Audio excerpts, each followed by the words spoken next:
इस कार्यक्रम को आयोजित करने वाले, मुनाकिद करने वाले हमारे साथी फिरोज़ अहमद खान साहब, मोहतरम यूसुफ अबरानी साहब, जनाब फारूक सैयद साहब, सईद खान साहब, डॉक्टर अलाउद्दीन साहब और यहाँ बहुत सारे डिग्निटीज़, बहुत सारी मौजूद हस्तियाँ, दोस्तों, साथियों, भाइयों और बहनों, मैं सबसे पहले बहुत शुक्रगुजार हूँ। सिर्फ शुक्रगुजार ही नहीं हूँ बल्कि एहसानमंद हूँ कि आप लोगों ने मुझ नाचीज़ के लिए इतना बड़ा कार्यक्रम, इतनी बड़ी महफिल सजाई। शायद इसके काबिल मैं नहीं था। मैं तो एक खादिम हूँ और मैं इस मुल्क में अपनी दबी हुई कौम को हक दिलाने की जद्दोजहद कर रहा हूँ। यकीन जानिए दोस्तों, मेरे ख़ानदान में कोई सियासी आदमी नहीं है। मेरे बाप दादा भी शायद कभी गांव के प्रधान भी नहीं बने होंगे। हम सब किसान हैं और मुंबई में अपना कारोबार करते हैं। लेकिन दोस्तों, मुझे वो दिन अच्छी तरह याद है, 6 दिसंबर 1992, मेरा बंगला है खंडाला में। मैं अपनी फैमिली, अपने बच्चों को लेकर खंडाला में हर शनिवार इतवार को चला जाता था। और उस दिन 6 दिसंबर को ज़ोहर की नमाज के बाद ये खबर आई कि बाबरी मस्जिद के गुंबद पर चढ़ चुके हैं और मस्जिद शहीद हो रही है। मैंने जल्दी गाड़ी में अपनी फैमिली को भरा और मैं वहाँ से खंडाला से लेकर निकला। मुंबई चेंबूर आते आते मुंबई जलने लग गया। मैं कैसे कैसे अपने घर गया कुलाबा, और जाने के बाद ज़ियाउद्दीन बुखारी साहब एक बड़े लीडर थे। मैं किसी सियासी आदमी से मेरा ज़्यादा ताल्लुक़ नहीं था। हम लोगों ने ज़ियाउद्दीन बुखारी साहब को पकड़ा और मुंबई में रिलीफ का काम करने लग गए। हमने देखा मुंबई में क्या हालात थे। बार हम दिन में 2 बार हम शरद पवार साहब के पास जाते कि साहब देखो यहाँ ये बखार जल रहा है, देखो यहाँ ये लोग मारे जा रहे हैं, आप मदद करो, कुछ करो, इसी में लगे रहते थे। एक बार हमें एक फ़ोन आया कि साइन के प्रतीक्षा नगर में 1500 लोग बैठे हैं और लोग बीच से एक आदमी को, जैसे कोई जानवर बैठा हो, शेर आता हो, एक को उठा के खा जाता हो, चला जाता हो, फिर आके एक को उठा के मार देता हो। ये हालात थे। पुलिस वालों ने कहा हम संभाल नहीं पा रहे हैं, आप लोग रिलीफ का काम कर रहे हैं, आप आइए, इनको बचाइए। हमने 10 गाड़ियाँ भेजी वहाँ पर, एक आदमी को लेकर के। नहीं, एक गाड़ी पहले भेजी हमने और कुछ घंटों के बाद उस आदमी का फ़ोन आता है कि आसिम भाई, गाड़ी के ड्राइवर मार दिया गया, गाड़ी जला दी गई। मैं किसी तरह से बचकर उस भीड़ में पहुंच चुका हूं जहां लोग बैठे हुए हैं। बहुत परेशान हुए हम लोग। हमने 10 गाड़ी मिलिट्री की लिया, 10 गाड़ी पुलिस की लिया, पुलिस स्टेशन गए और अब वहाँ पहुँचे। यकीन जानिए, ऐसा लगता था कि आज क़यामत आ गई है। हमने उन लोगों को गाड़ियों में भरा सबको। एक बूढ़ी औरत आई, ज़ईफ़ औरत, हिंदू की औरत। उसने कहा मेरे घर में 5-6 बच्चे मुसलमानों के मैं 2 दिन से छुपा के रखी हूँ, आइए उन बच्चों को ले लीजिए, मेरा जो होगा लेकिन आप उन बच्चों को बचा लीजिए। मैं आपको सच्चा वाक़या बता रहा हूँ कि मेरा ऐसा आदमी राजनीति में क्यों आया। हमने उस बच्चे को लिया, सबको गाड़ी में भरा और निकले आगे। जैसे आगे निकले ना, पीछे सारी भीड़ वहाँ की नारा लगा रही थी, मुसलमानों का एक ही स्थान, कब्रिस्तान या पाकिस्तान। हमारी गाड़ी के सामने लाकर आग लगा दिया उन्होंने। हमारी गाड़ी आगे बढ़ नहीं सकती। मैं कसम खाता हूं, हमने कहा कि आज हमारी ज़िंदगी का आखिरी दिन है। मैंने मिलिट्री वाले से कहा जो मेरी गाड़ी में बैठा था, बुखारी साहब चित गिर गए, गाड़ी के फर्श पर लेट गए। मैंने कहा मार इसको, पत्थर मार रहा है, सबके सर फट रहे हैं। मिलिट्री वाला कहता है हम मार नहीं सकते गोली, हमें आपको बचा के ले जाना है जिंदा, लेकिन हमको गोली चलाने का हुक्म नहीं है। मुझे लगता था कि अबू आसिम तेरी ज़िंदगी का आखिरी दिन है आज। हमने सबको बचा के लाया। वो दिन था। थोड़े दिनों के बाद बम ब्लास्ट हो गया। बम ब्लास्ट से मेरा नाम आ गया। मेरे स्टाफ को बुलाया गया। मैंने कहा नहीं, मेरे आदमी 10-15 हज़ार 20 हज़ार में नौकरी करते हैं, उसको कोई पकड़ना नहीं। मैं सऊदी अरब में था, बिजनेस ट्रिप पे गया हुआ था। मैं आऊँगा मुंबई में, बताऊँगा आपको। मैं प्रोफेसर जावेद खान साहब को लेकर गया कमिश्नर के पास। मैं आपको अपनी दास्तान बता दूँ आज। और मैंने अपनी बेगुनाही के सारे सबूत दिए। क्या तुमने सबको ट्रेनिंग के लिए पाकिस्तान भेजा, दाऊद इब्राहिम और टाइगर मेमन के, तुम मेन आदमी हो? मैंने कहा मैंने टिकट जो बुक किया है ना, पैसे लिए हैं, ये है। तो जावेद खान साहब ने कहा कि आप जाइए। मेरी बीवी ने कहा कि खाना खा के जाओ। मैंने कहा आगे खाना खाता हूँ। मुझे बिठाया, जावेद साहब चले गए। तो 1 घंटे के बाद मेरे हाथों में हथकड़ी डाल के मुझे जेल में डाल दिया। मैंने कहा कि मैंने अपनी बेगुनाही के सारे सबूत दिए हैं। जज को दूसरे ने बोला, MN सिंह उसकी इंक्वायरी कर रहे थे, उन्होंने एक पुलिस वाले को भेजा और उसने कोर्ट में कहा आकर के इन्होंने कोई चीज़ हमको नहीं दिया। मेरे पैरों को नीचे से ज़मीन निकल गई कि दुनिया में ऐसा भी होता है। और मैं 1 साल जेल में रहा, 1 साल 10 दिन 15 दिन। और हम सोने के चम्मच में खाते थे, मर्सिडीज़ गाड़ी में घूमते थे, बंगले में रहते थे, बहुत ऐश की ज़िंदगी गुजारते थे। लेकिन हमने देखा जेल के अंदर किस तरह मुसलमानों को तकलीफ दी जा रही है। हमने उसके पहले बुखारी साहब से कहा था कि माइन पुलिस स्टेशन में लड़कियों को नंगा करके रेप किया जा रहा है। बुखारी साहब चलिए आप शरद पवार साहब के पास। कहा नहीं अबू आसिम, बहुत बुरा हो गया, मुंबई में किसी की हिम्मत नहीं जाने की। वहाँ पर एक हिंदू आदमी था, उसको पुलिस ने बुलाया पुलिस स्टेशन माहिम में और कहा कि तू बता टाइगर मेमन कहाँ गया। उसने कहा मुझे नहीं मालूम। उसने पर्दा हटाया, कहा देख इन औरतों के साथ हम क्या कर रहे हैं, कल तेरी बीवी के साथ भी हम यही करेंगे, कल बता देना। वो आदमी दूसरे दिन शाम को अपनी बीवी को लिया, बच्चों को लिया, जुहू पे बीच पे जाकर अपनी बीवी बच्चों को गोली मारा, खुद भी मार लिया गोली कि मैंने कल जो लिखा है पर्दे के पीछे ना, वो मेरी बीवी के साथ ना होने पाए। ये मैंने देखा है। 1 साल ज़्यादा मैं जेल में रहा हूँ। और मैंने कहा कि अबू आसिम अगर तू अगर इंसान है तो अपने बाल बच्चों के लिए नहीं, अपनी कौम और अपने मुल्क के लिए अपनी जान देने को तैयार हो। जिस दिन मैं छूटा ना जेल से, इतने लोग मिलने आए, इतने लोग मिलने आए, इतने लोग मिलने आए कि मैं सोच नहीं सकता, अरे मुझ नाचीज के लिए इतने लोग क्यों मिलने आ रहे हैं। लोगों को उम्मीदें मुझसे थी। मैंने उस जमाने में सुना था बाबरी मस्जिद के घूंघट करके लोग गए थे ना, तो गोली चलवाई थी और लोग मारे गए थे। एक मर्द पकड़ा और बम्बई लाया और मैंने उसकी सजा पकड़ी, मैंने उनकी पार्टी पकड़ी। मैं 1995 में जब पार्टी शुरू किया था ना, पार्टी ओवर में थी। अली हम शमशी साहब ने हमेशा साथ मेरे साथ मुझे तकलीफ सिखाते थे, अल्लाह साहब मुझे बोलना सिखाते थे। मुझे मालूम है क्या होता है, मुझे नहीं मालूम है राजनीति क्या होती है।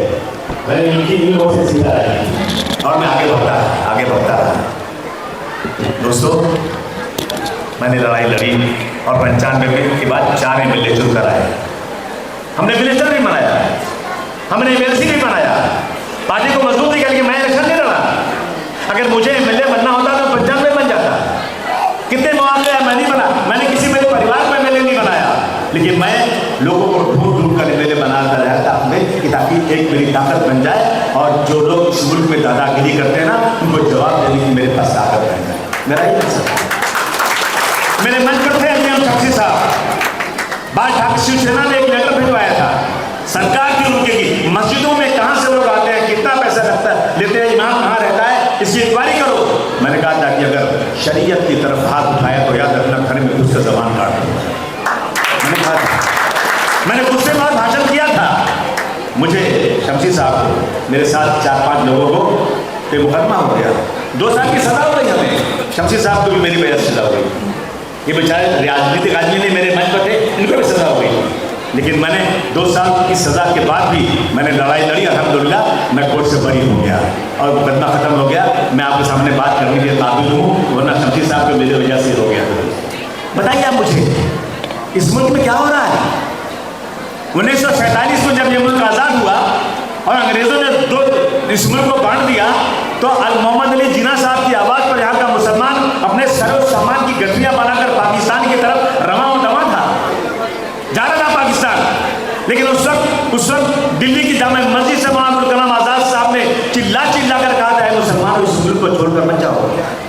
ऐ मुसलमान, अगर इस मुल्क को छोड़कर चले जाओगे तुम्हारी हजारों लाखों मस्जिदें वीरान हो जाएंगी, तुम्हारी कब्रिस्तान पर कोई फातिहा पढ़ने वाला नहीं बचेगा, तुम्हारी मस्जिदों में कोई अजान देने वाला नहीं बचेगा, तुम्हें इस मुल्क में इंसाफ मिलेगा, तुम्हें इस मुल्क में मदद नहीं, तुम्हारा हक दिया जाएगा। तुम्हें ताजमहल का हुस्न पुकारना है, मत जाओ मुसलमानों।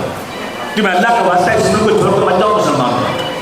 तुम्हें ताजमहल का हुस्न पुकारना है, तुम्हें लाल किले की दीवारें चीख चीख कर पुकार रही है, ऐ मुसलमानों मत जाओ, इस मुल्क में रहो। मुसलमान इस आवाज पर रुक गया था। मुसलमान ने पाकिस्तान मुर्दाबाद बोला और हिंदुस्तान जिंदाबाद बोला। आज क्या हो रहा है हमारे साथ इस मुल्क के अंदर? हमारे साथ रोजाना ये हमारी मस्जिदों की लाउडस्पीकर बंद हो गए, हम कुछ नहीं कर सके। अगर मेरे पास 10 MLA होता ना, किसी के बाप की ताकत नहीं थी मेरी मस्जिदों का लाउडस्पीकर बंद हो, किसी के बाप की ताकत नहीं। आज मैं फालूस दो मेरा, आज इस मुल्क में क्या हो रहा है दोस्तों? अरे नहीं मेरी फाइल है। आज इस मुल्क में रोजाना क्या क्या किया जा रहा है इस मुल्क के अंदर? दोस्तों, जब आज़ाद हिंद फौज बनाई गई थी, बर्मा के अंदर,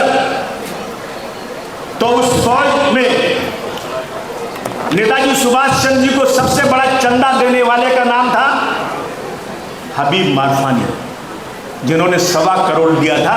आज के हिसाब से कई हजार करोड़ रुपया होता है, वो 3000 करोड़ रुपया होता है।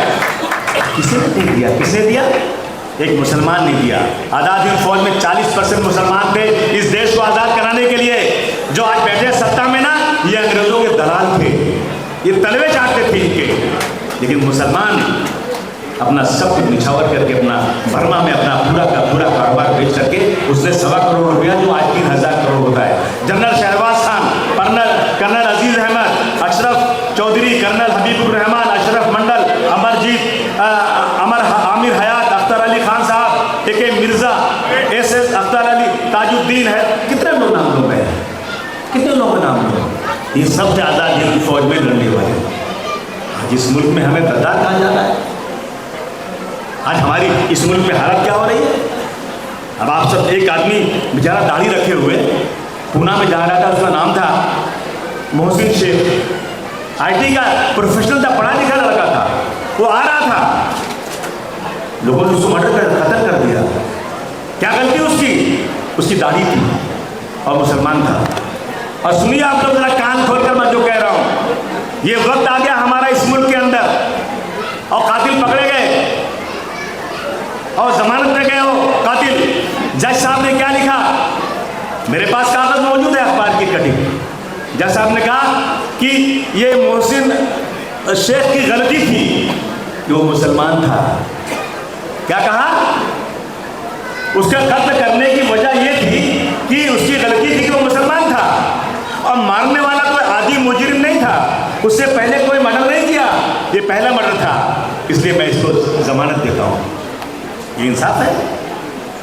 ये इंसाफ है क्या इस देश के अंदर? इसलिए आपसे हम आपके पास चलकर आज आए हैं आपसे बात करने के लिए। यस, ये बताइए क्या हुआ इससे? मैं जब छूट कर आया कोर्ट से ना, जेल से जब मैं रिहा कर आया, तो बाल ठाकरे ने लिखा कि अबू वासिम रिश्वत देकर छूट कर आया है और मुलायम सिंह यादव इसकी समाधि बनाकर इसको कोई हिंदू बना देगा। मैंने मुकदमा कर दिया उनके ऊपर। लोग कह रहे आसिम भाई मुकदमा बाल ठाकरे पे कर रहे हो। अरे मैं कौन है यार, वो कौन है? वो मैं दुनिया में किसी से डरता नहीं हूँ, और मुसलमान दुनिया में किसी से डरता नहीं है। मुसलमान डरता है ना? मुसलमान इस मुल्क में किसी नेता के भरोसे नहीं, मुसलमान इस मुल्क में किसी नेता के भरोसे नहीं रहता, अल्लाह के भरोसे रहता है। हम डरते हैं तो अल्लाह से डरते हैं।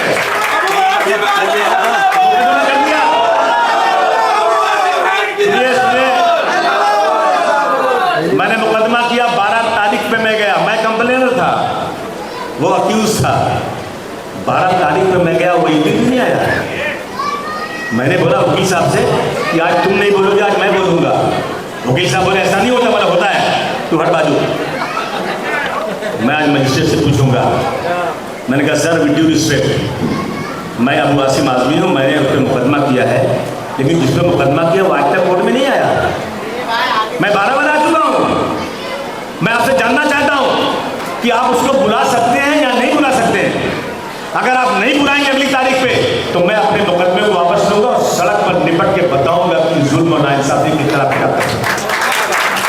ये मैंने मजिस्ट्रेट से कहा, मजिस्ट्रेट से कहा नहीं बुलाऊंगा और अगली तारीख पर बुला लिया उसको। पहली बार कोर्ट में अकेला कोर्ट के अंदर मैंने जानबूझ के खाली 5 आदमी साथ दिया, उनके 5000 आदमी कोर्ट में थे। मैं जाने लगा तो मुझे गाली देने लगे, मुझे एक गाली दिया, मैंने 2 गाली दिया। मैंने कहा सुन, सितम करोगे सितम करेंगे, कर्म करोगे कर्म करेंगे, हम आदमी हैं तुम्हारे जैसे, जो तुम करोगे गुलाब दोगे गुलाब देंगे, तुम्हें गुलों की किताब देंगे और हमें डुबाने की सोचना मत, तुम्हें भी कागज सुनाओगे। मैं 5 आदमी के साथ कोर्ट में गया, उनके 5000 आदमी थे। मैं कटघरे में खड़ा हुआ और सामने खड़ा, मैं उस वक्त तक जब तक कोर्ट में रहा उसकी आंख में आंख डाल के देखता रहा। जब ने अगली तारीख किया और उस अगली तारीख पर मैं मालेगांव और रिलीफ देके जा रहा, तमाम बम ब्लास्ट हो गया था। मैं कोर्ट नहीं जा सका, मेरा वकील भी शायद नहीं गया जानबूझ करके, और मेरे केस को उन्होंने कैंसिल कर दिया। और मैंने बहुत कोशिश किया कि मेरा वो केस फिर से आ जाए, नहीं आया। जब मैं कोर्ट में था ना तो मैं नीचे उतरा तो मुझे गाली देने लगे, मैंने भी गाली दिया। वो एक तरफ कई हजार आदमी, मैं 5 आदमी। बाद में कमिश्नर आप पुलिस भाग कर आए ऊपर से, बोले आपको जज साहब बुला रहे हैं। मैं गया ऊपर तो मजिस्ट्रेट साहब ने कहा कि आप यहाँ बैठ जाइए, नीचे बहुत हंगामा है। मैंने कहा सर जुम्मा का दिन है, मैं 15 मिनट तो बैठ सकता हूँ। क्या ऐसा कीजिए ना, पीछे दरवाजा है जो अंजुमन इस्लाम तक खुलता है, हम आपको पुलिस से माफ छुड़ा दें। मैंने कहा जज साहब मैं मरा नहीं हूँ, जिंदा हूँ, मैं नामर्द नहीं हूँ, मर हूँ।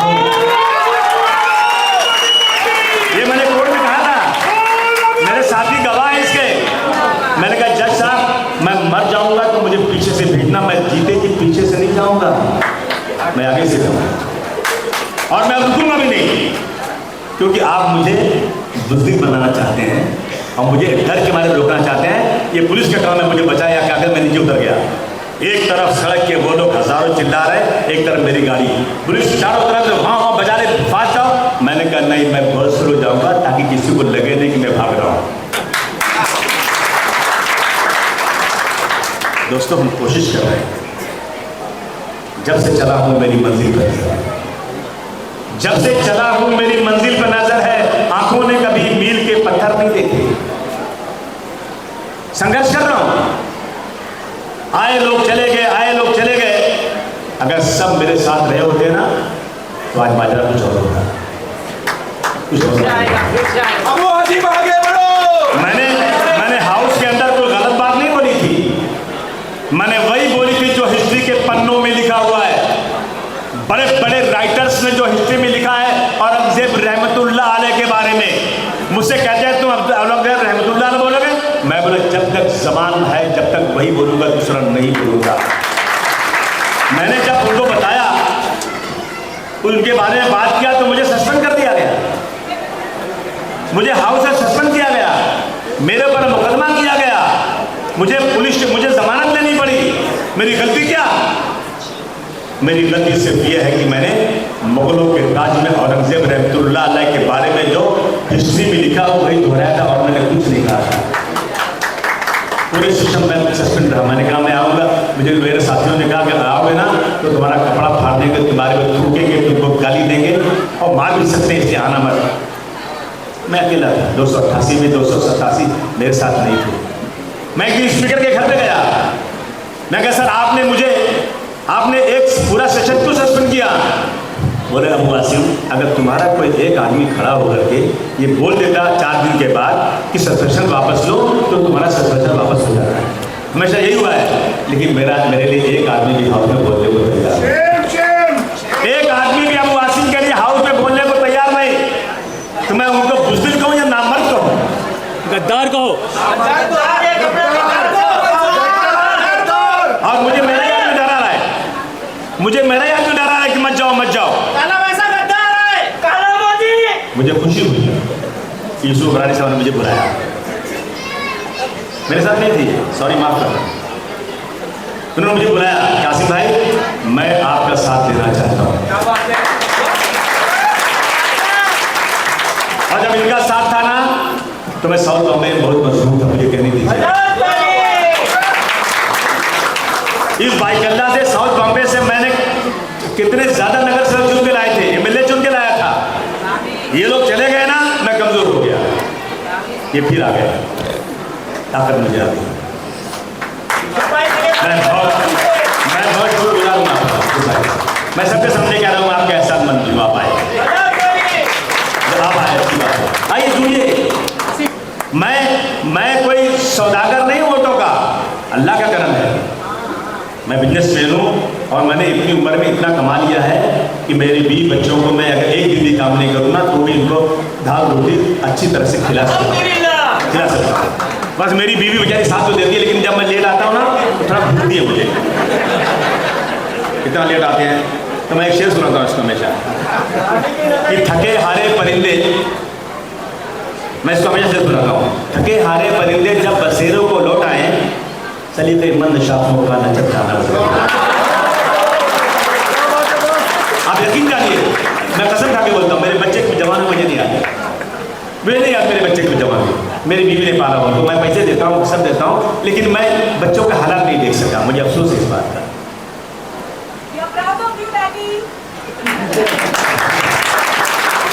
दोस्तों, हमें इस मुल्क में अपनी इज्जत बचाना है, नहीं बचाना है? बोलो हमें इस मुल्क, आप मुझे बता दो, सोचो अगर आपका भाई, मैं एक दो वाकया सुनाऊं आपको।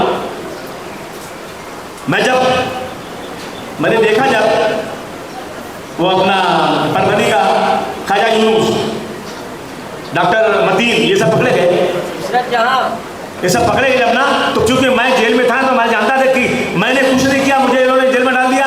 और पटेल साहब कहते थे कि वो फांसी इसको होगी। और उस वक्त दिलीप कुमार साहब क्राइम ब्रांच में जाकर के 1 घंटे तक बैठे रहे कि अबू आसिम बेकसूर को छोड़ दो, उन्होंने नहीं सुना। जाफर शरीफ साहब दिल्ली से आए और जाकर उन्होंने शरद पवार से बात किया कि ये आदमी बेकसूर छोड़ दो, शरद पवार से कहा नहीं, इसको फांसी होगी। मेरे बाप ने कहा, सबसे रो रो के कहा कि मेरे बेटे को छोड़ दो, मैं आजमगढ़ से आया हूँ, मेरा सब पैसा ले दो, मैं अपने बेटे को वापस लेकर आजमगढ़ चला जाऊँगा, मेरे बेटे को छोड़ दो। कितने मेरे घर वाले, मेरी माँ का पैर कटा हुआ था, वो व्हील चेयर में मुझे मिलने आती थी जेल में, मेरी क्या हालत होती थी सोचो आप उसको, बगैर किसी गलती के।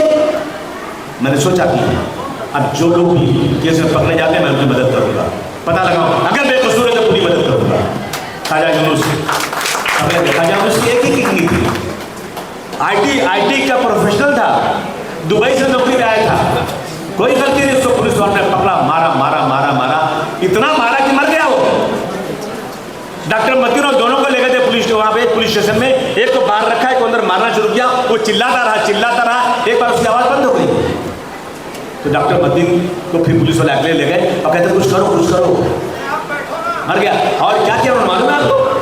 मैं आपको बताऊं कि जब डॉक्टर मतीन मर गया ना, तो उन्होंने एक पुलिस वाले को बुर्का पहनाया और खंडाला के बंगले पुलिस उसमें ले गए, इलाकों में ले गए और नाम लिखे कि ख्वाजा यूनुस, और बोले कि ख्वाजा यूनुस को इंक्वायरी पे ले जा रहे थे। अहमदनगर की पहाड़ी पर जो है जीप पलट गई, हाथ में हथकड़ी थी, सिम हथकड़ी खुल गई, मसंडे पुलिस वाले बेहोश हो गए, ख्वाजा यूनुस भाग गया। ये स्टोरी बनाया, मैं बना नहीं, मैं लड़ूंगा बेटा, तुमको नंगा करूँगा, जला मैं आरा पाटिल साहब जला, कोर्ट ने कहा कि 20,000 रुपया दो। और उसके बाद ये लोग गए, पुलिस गई, नहीं मिलेगा पैसा, मैं और अगली कोर्ट में गया, 20,000 रुपये उनको 20 लाख रुपये उनको मैंने मुआवजा दिलवाया और लड़ रहा हूँ अभी तक केस, लेकिन सरकार सुनने को तैयार नहीं। 19 साल तक जेल में लड़के रहे। मैं आपको एक किस्सा सुनाता हूँ। मेरे आजमगढ़ का एक लड़का है, उसने कहा आसिम भाई मेरे बेटे की शादी में आपको चलना पड़ेगा। मैंने कहा बेटा मैं नहीं जा सकता, मैं बहुत बिजी हूँ। तुमने तारीख जो रखा है मुझसे पूछ के थोड़ी रखा है, अगर तुम मुझसे पूछ के रखते तारीख तो मैं उस दिन अपना रहता था। तो कहा अच्छा ठीक, मैं जितना कार्ड मैंने छपवाया ना सब मैं वापस लेता हूँ, मेरी शादी में आप आएंगे? मैंने कहा बेटा आऊँगा। उसने एक तारीख रखा, मैं पार्लियामेंट में था, दिल्ली से मैं हवाई जहाज़ पकड़ा, बनारस गया, आजमगढ़ पहुँच गया। मैं शादी शाम को थी, मुझे शाहिद आजमी एडवोकेट मेरा रिश्तेदार लगता था, उसने मुझे फ़ोन किया, चाचा बहुत गलत हो गया, चाचा कुछ कीजिए। बोला क्या करूँ बेटा? बोले कि अताउर रहमान नाम के आदमी को पुलिस ने लाई कुर्ला पुलिस स्टेशन में और उसकी बीवी को लाए, जिसकी आंख के अलावा कभी उसका चेहरा खुलता नहीं था।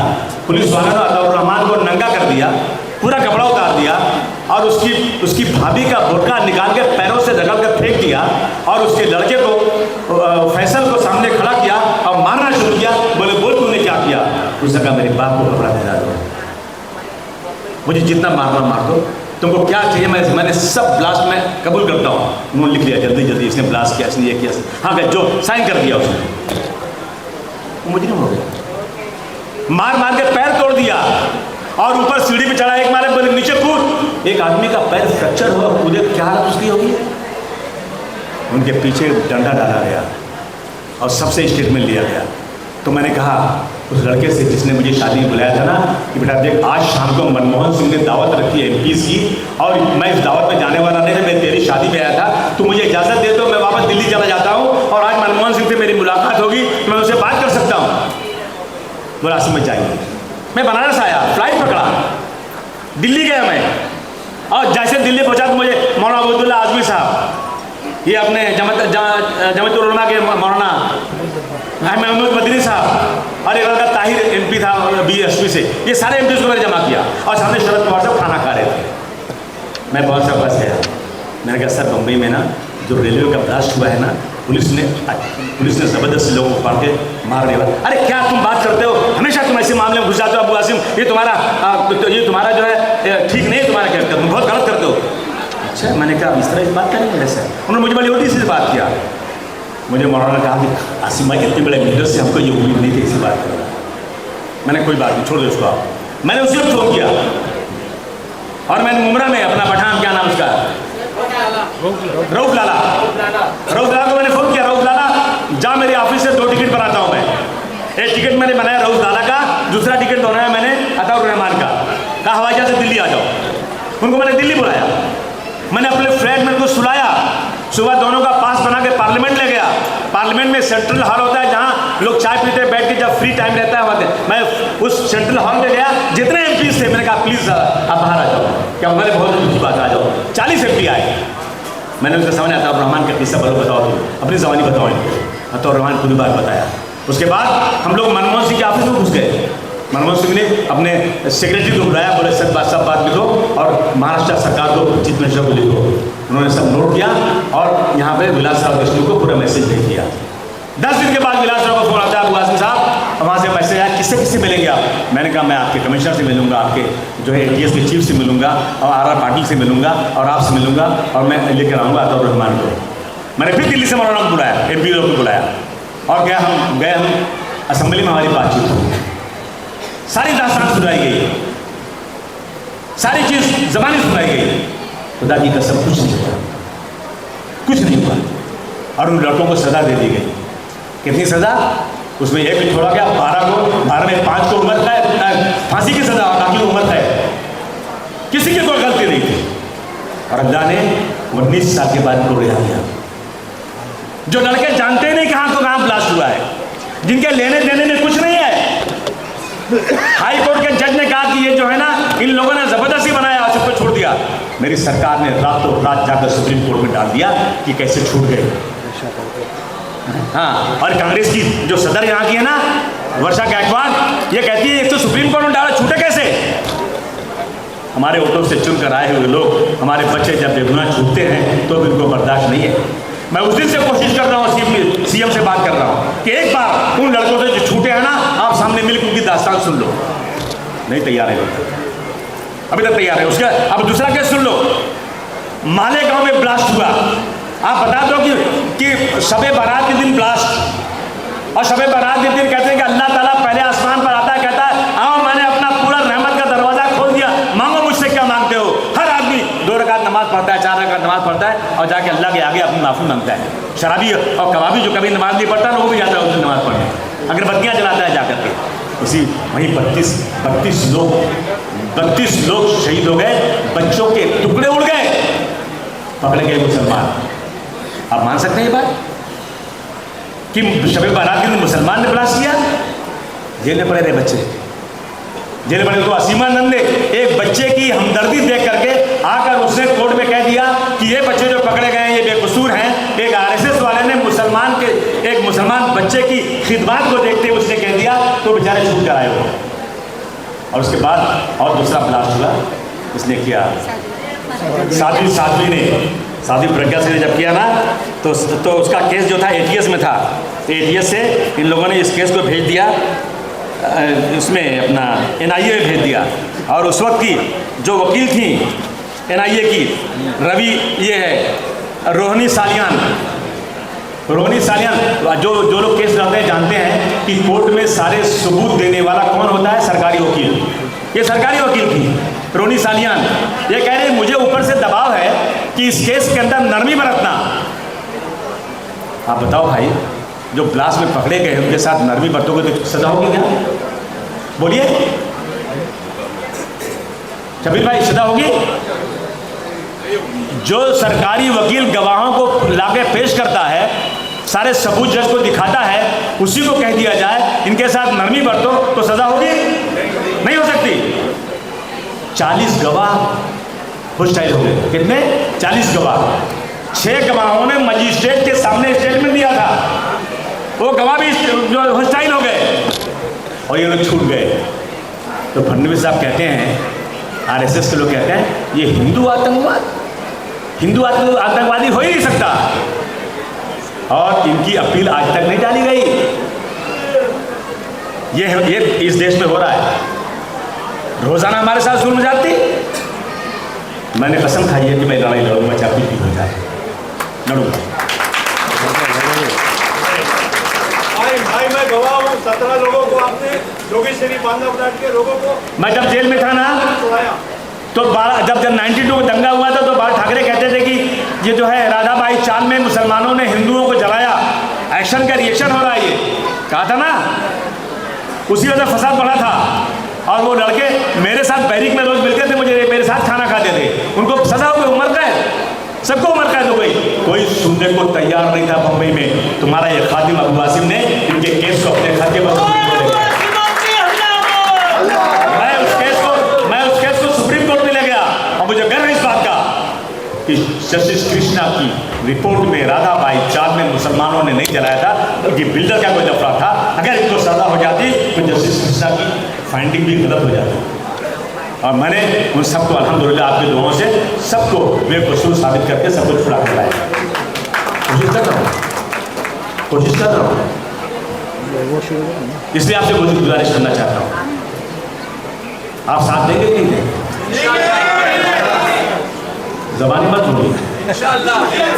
मिटा दो अपनी हस्ती को अगर कुछ मर्तबा चाहो, मिटा दो अपनी हस्ती को अगर कुछ मर्तबा चाहो, कि दाना खाक में मिलकर गुले गुलजार होता है। इसलिए दोस्तों आपसे आपके पास गुजारिश करने आया हूँ, कहने आया हूँ आपसे कि मुसलमानों का बहुत बड़ा कंट्रीब्यूशन इस देश में है, लेकिन आज मुसलमानों के साथ बहुत ज़बरदस्त तरीके से यहाँ नाइंसाफ़ी हो रही है। तबलीगी जमात के लोगों को कितना बदनाम किया गया, बताइए कि कोरोना बीमारी।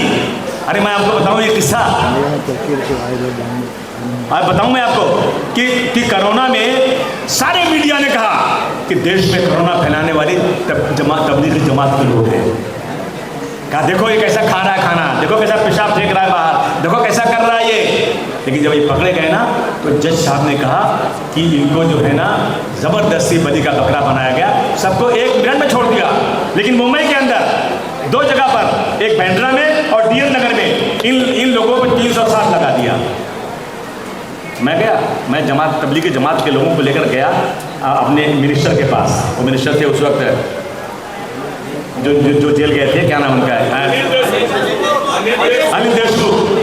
मैंने कहा बुलाइए कमिश्नर को आप। उन्होंने कमिश्नर को बुलाया सादरी में और मेरे सामने बात हुई। मैंने कहा सर मैं सिर्फ ये जानना चाहता हूँ कि पूरे हिंदुस्तान में 307 उन पे नहीं लगा, महाराष्ट्र में 2 जगह पे, नांदेड़ में नहीं लगा, थाना में नहीं लगा, मुंबई में 2 जगह पर क्यों लगा, क्या गलत उन्होंने किया था मुझे बता दीजिए आप।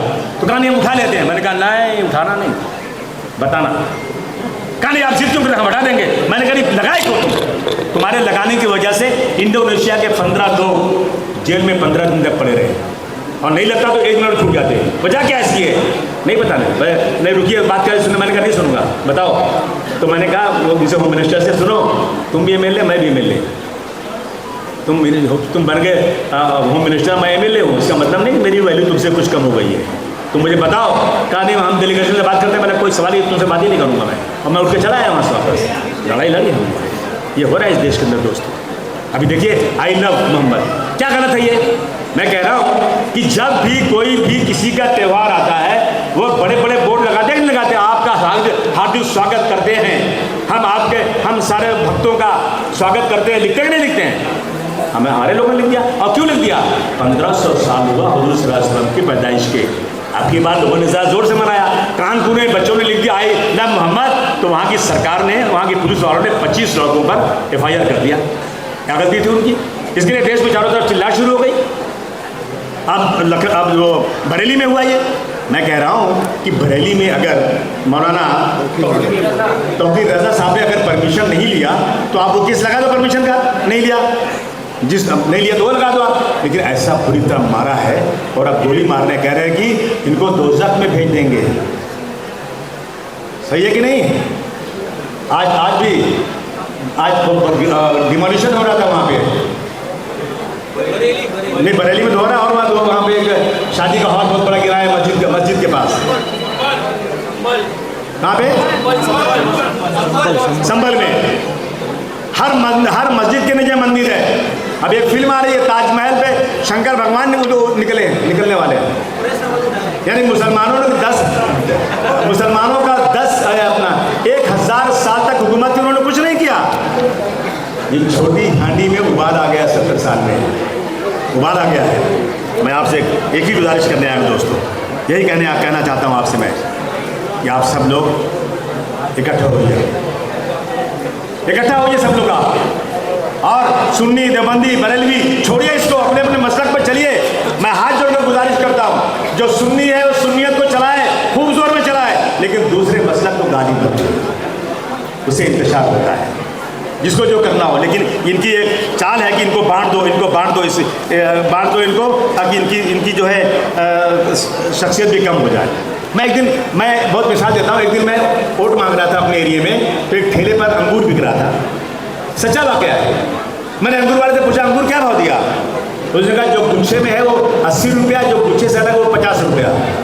मैंने कहा भाई भूख तो तोड़ के ही खाएंगे ना, तो मैं 80 रुपया क्यों 50 रुपया लेता हूँ, क्यों तो ऐसा करते हो? बोल नहीं साहब, जो गुच्छे में उसकी वैल्यू बढ़ती है, जो गुच्छे से अलग हो गया ना उसकी वैल्यू कम हो जाती है। उसी दिन मैंने सोचा कि हम गुच्छे में रहेंगे ना तो हम एक हो जाएंगे। और सुनिए, बम्बई में महापौर बनाने के लिए मुझे कोई 50-70 नगर सेवक चुन के लाने की ज़रूरत शायद नहीं भी है। इतने नगर सेवक मेरे चुन के आ जाना कि मेयर मेरी ताकत के बगैर न बनने पाए। और मैं तुमसे वही मांगता हूँ जो तुम्हारे पास है, जो तुम्हारे पास नहीं है मैं तुमसे कभी नहीं मांगता। मुझे दे दो ताकत, मैं कसम खाकर कहता हूँ वो ताकत मैं कभी अपने लिए नहीं, मेरी कौम अपने मुल्क के लिए इस्तेमाल करूँगा। मैं कभी मेरे भाई मेरे बेटे को नहीं लाऊंगा, मैं समाज के एक एक आदमी को, अच्छे लोगों को लाऊंगा, आगे बढ़ाऊंगा। मेरी गुजारिश आप लोगों से, आपकी बहुत अच्छा चांस है, ये टकराने वाले आपस में, और मैं बीच से सांप की तरह लहराते हुए निकल जाने वाला हूँ। मैं निकल जाऊंगा।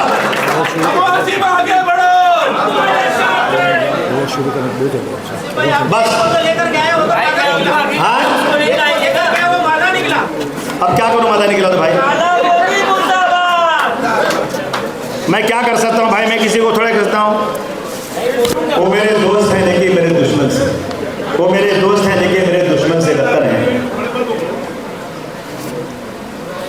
वो मेरे दोस्त हैं लेकिन मेरे दुश्मन से बदतर हैं। बुराई मेरे पीछे जो मेरी दिन रात करते हैं।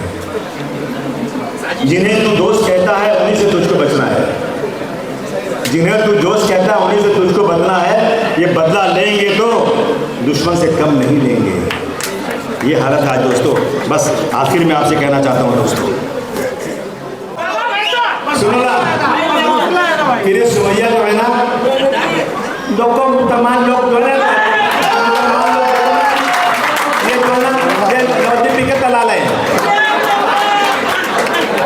कुछ काम नहीं उसके पास है। मेरे दोस्तों है, मेरे साथियों, मैं आपसे गुजारिश करने आया हूँ आज। एक दिन मैं आखिर में अपनी बात करता, एक दिन मैं ट्रेन में सफर कर रहा